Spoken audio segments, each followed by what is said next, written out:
할렐루야. 오늘도 새날을 주신 하나님을 찬양합니다. 오늘도 말씀을 나누는 이 시간, 이 말씀이 이해되고 깨달아지고 믿어지도록 성령의 역사가 함께 하시는 이 시간이 되기를 주님의 이름으로 축복합니다. 오늘 우리에게 주시는 하나님 말씀은 욥기 29장에서 31장까지 말씀인데요. 그 중에 31장 35절 한 절만 봉독해 드립니다. 하나님의 말씀을 경청하시기 바랍니다. 누구든지 나의 변명을 들어다오. 나의 서명이 여기 있으니 전능자가 내게 대답하시기를 바라노라. 나를 고발하는 자가 있다면 그에게 고소장을 쓰게 하라. 아멘. 자, 오늘도 이 말씀을 통해 우리에게 주신 하나님의 음성을 듣게 되기를 바랍니다. 지금까지 욥은 세 친구와 함께 아주 난상 토론을 벌여왔죠. 그런데 오늘 29장에서 31장까지는 더 이상 사람과 얘기하지 않고요. 마지막으로 하나님께 자신의 마음을 호소하며 간구하는 내용이 오늘 본문의 내용입니다. 그런데 그 뉘앙스가 지금까지 친구들과 논쟁하던 거친 욥의 대화가 아니라 마치 임종을 앞둔 사람처럼 마지막으로 간절하게 자신의 마음을 하나님께 쏟아 넣는데요. 찬찬히 하나하나 살펴가 보면 우선 29장에서는요. 과거에 자신이 하나님께서 주시는 은혜와 축복으로 영광을 누렸던 과거를 회상하며 그리워합니다.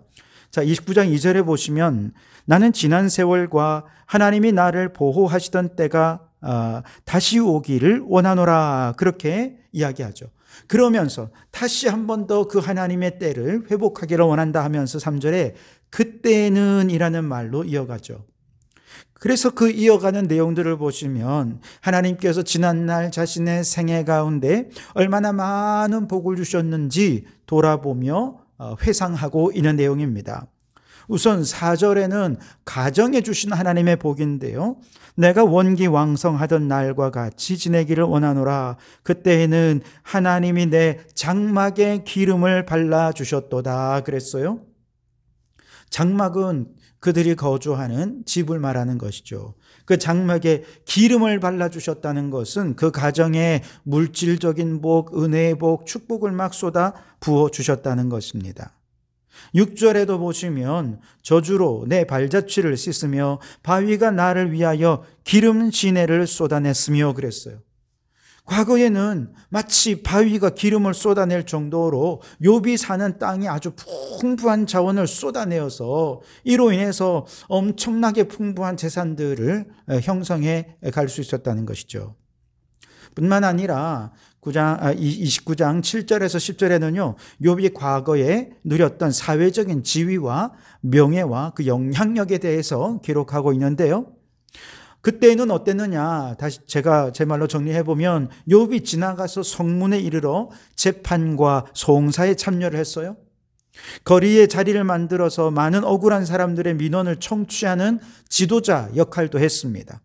그리고 젊은이들도 노인에 이르게까지 그 앞에서 일어나 존경을 표하는 그런 영향력 있는 사람, 존경받는 사람이었고 그의 말은 권위가 있었다는 이야기입니다.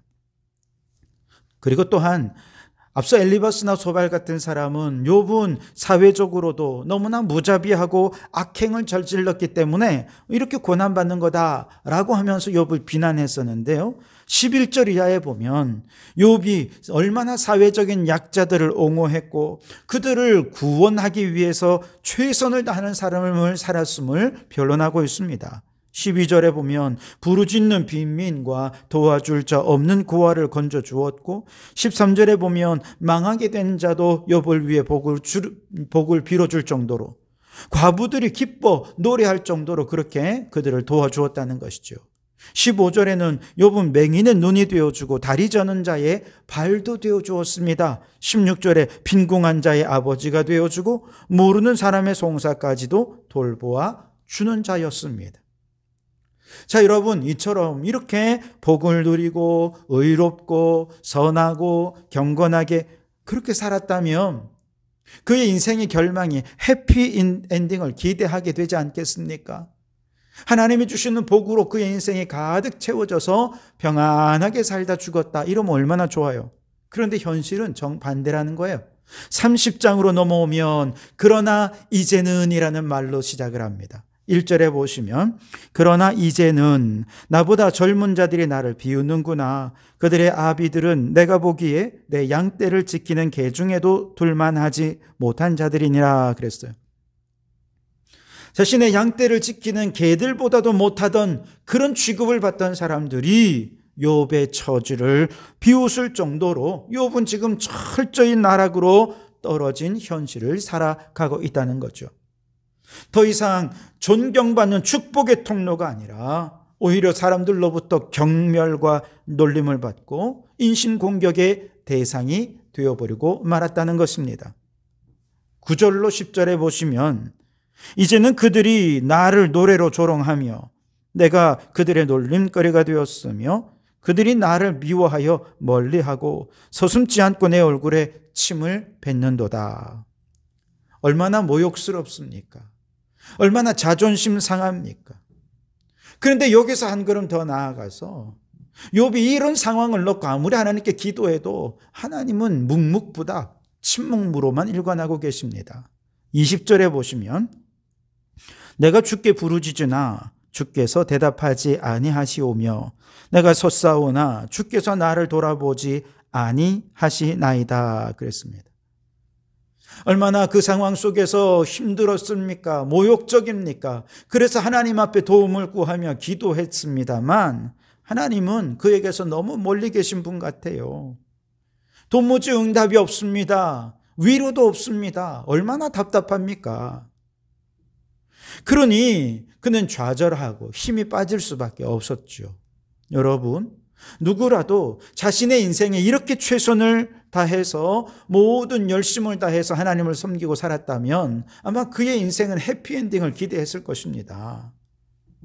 그러나 이렇게 열심히 살았음에도 불구하고 욥처럼 그의 인생이 최악의 상황을 맞았다면 어떻게 해야 하겠습니까? 욥은 31장에서 이제 마지막으로 온 힘을 다해서 하나님 앞에 자신을 마지막으로 호소하고 변론합니다. 우선 욥은 성적으로 절제하며 정결하게 살아왔음을 호소하고요. 앞서 말씀 나눈 것처럼 사회적인 약자들을 배려하며 살아왔습니다. 황금만능주의도 배격하며 아주 청빈한 삶을 살아왔습니다. 한마디로 그는 세속에 물들지 않는 아주 경건한 모범 그 자체로 살아온 사람이었다는 것이죠. 그렇게 자신을 쭉 변론한 다음에 이제 마지막으로 하나님 앞에 고소장을 제출하듯이 이렇게 얘기합니다. 오늘 우리가 읽은 35절에 누구든지 나의 변명을 들어다오. 나의 서명이 여기 있으니 전능자가 내게 대답하시기를 바라노라. 나를 고발하는 자가 있다면 그에게 고소장을 쓰게 하라. 그렇게 얘기합니다. 하나님 앞에 제발 좀 대답해 달라는 것입니다. 제발 좀 하나님께서 뭔가 내게 나의 상황에 대해서 하나님께서 좀 설명을 좀 해달라는 것입니다.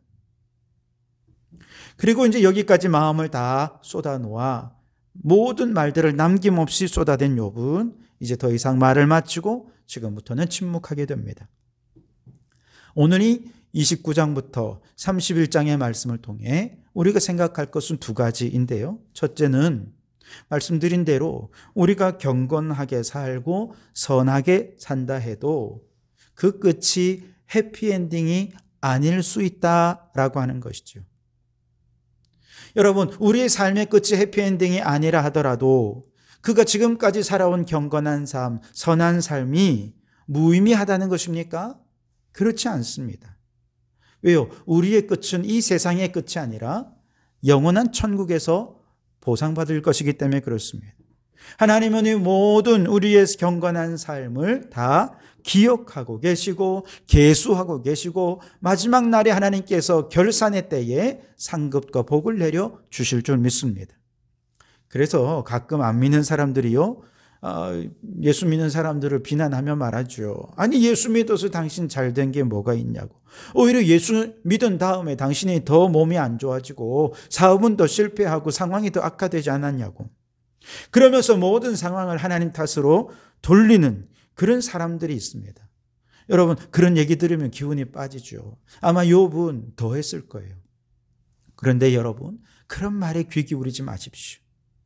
우리는 어떤 열매를 보기 위해 신앙생활하는 게 아니죠. 우리 신앙생활의 핵심은요, 주님과 함께 걸어가는 매일매일의 삶의 과정입니다. 주님은 이미 내 안에 천국을 선물해 주셨어요. 그래서 주님이 나와 함께 하시면 사방으로 대적이 에워싸도 두려워하지 않을 수 있는 것은 주님이 나와 함께 하시기 때문에 그렇습니다. 사망의 음침한 골짜기를 다닐 때에도 내 목자 되신 주님께서 지팡이와 막대기로 우리를 안위하시며 인도해 주실 것을 믿습니다. 그렇게 모든 삶의 순간에 주님과 교제하며 함께 걸어가는 모든 순간들이 행복한 걸음걸음인 것이지요. 지난주일 오후 우리 재직들이 함께 모였을 때 우리 신임 안수 집사님 되신 박중철 집사님께서 이제 신임 인사를 하시는데요, 아주 깜짝 놀랐어요. 그가 이렇게 얘기했습니다. 우리 아내가 좀 서운해할지 모르지만 나는 이제 예수님과 결혼한 사람입니다. 이제 예수님과 더 깊은 사랑의 교제를 나누며 살겠습니다. 그런 말씀을 하시는데요, 얼마나 감동이 되었는지 모릅니다. 그렇습니다. 여러분, 신혼 때에는 단칸방에 살아도 신랑 신부가 뜨거운 사랑을 나누며 살아가는 그 시간이 너무너무 행복하지 않습니까? 돈 없어도 괜찮아요. 다른 거 없어도 괜찮습니다. 그저 존재만으로, 서로 사랑만으로 충분한 것이죠. 마찬가지입니다.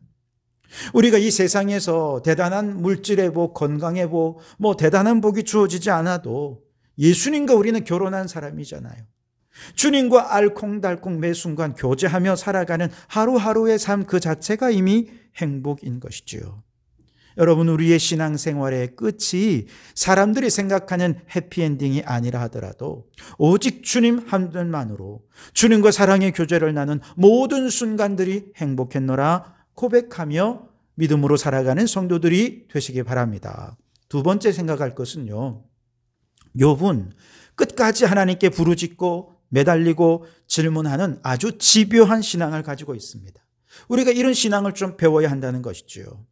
유명한 아르헨티나의 해방신학자인 구티 에레즈라고 하는 분은 이러한 욥의 신앙을 가리켜서 저항 옹호적 신앙이다, 이런 표현을 썼습니다. 저항하되 끝까지 하나님의 옹호를 믿고 신뢰한다는 것이죠. 오히려 하나님을 믿고 신뢰하기에 하나님께 저항도 할 수 있다는 것입니다.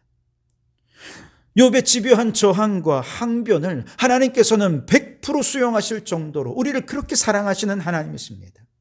여러분, 우리 하나님은요, 우리가 저항하고 항변할 수 있는 자유를 다 허용하시고 수용하시는 하나님이십니다. 그렇게 넓으신 하나님, 그렇게 우리를 사랑하시는 분이 우리 하나님이세요. 여러분, 이 세상 속에 화날 일이 있습니까? 답답한 일이 있습니까? 사람 앞에서 그것 놓고 싸우지 마시고 하나님 앞에서 저항하십시오. 하나님 앞에서 항변하십시오. 하나님, 왜 내게 이 고난이 있습니까? 하나님, 왜 내게 이런 일이 있는 것입니까? 하나님 앞에 질문하십시오. 매달리십시오. 집요하게 하나님께 저항하십시오. 그러면 하나님께서는 그 순간 그렇게 하나님께 매달리는 그에게 사랑과 은총을 쏟아 부어주시고 우리를 옹호하시며 우리 편이 되어주실 줄 믿습니다. 우리의 항변에 응답하실 하나님의 응답을 기대하며 오늘도 주님과 거룩한 교제 가운데 살아가는 우리 성도들이 되시기를 주님의 이름으로 축원합니다. 기도하겠습니다. 오 주님, 우리의 경건과 신앙의 끝이 세상 사람들이 말하는 해피엔딩이 아닐 수 있습니다. 사람들은 믿음의 사람들의 고난과 새드엔딩만 바라보며 하나님을 욕하고 비난하지만 우리에겐 주님과 함께한 모든 순간이 최고로 행복한 순간임을 고백합니다. 돈도 없고 건강도 없고 명예도 권력도 아무것도 없어도 주님 한 분만으로 만족하며 주님과 동행하는 삶을 살게 하옵소서. 주여, 욥처럼 우리도 하나님께 부르짖고 매달리고 질문하는 집요한 신앙을 가지게 하옵소서. 이런 우리도 사랑으로 품으시는 하나님의 사랑에 감사하며 살게 해 주시옵소서. 예수님 이름으로 기도하옵나이다. 아멘.